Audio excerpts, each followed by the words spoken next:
Hello guys, in this video I'm going to show you how to edit on your items in your basket in the Bershka app. But first I just want to mention, please don't forget to subscribe to my channel, because at 10,000 subscribers I'm going to show you my whole YouTube revenue statistics and growth strategy, how to make money online. So let's jump into it. Open the Bershka app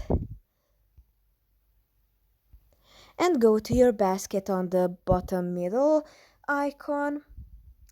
And here are my items. And let's say I would like to change on this sweater, and you have to tap on this pencil icon next to the trash can, next to the to this item's price. You just tap on that pencil and you can see here you can change the color, the size if you would like to, and you can order more from this. By tapping on the plus, by tapping on the minus, you can change the number of this top.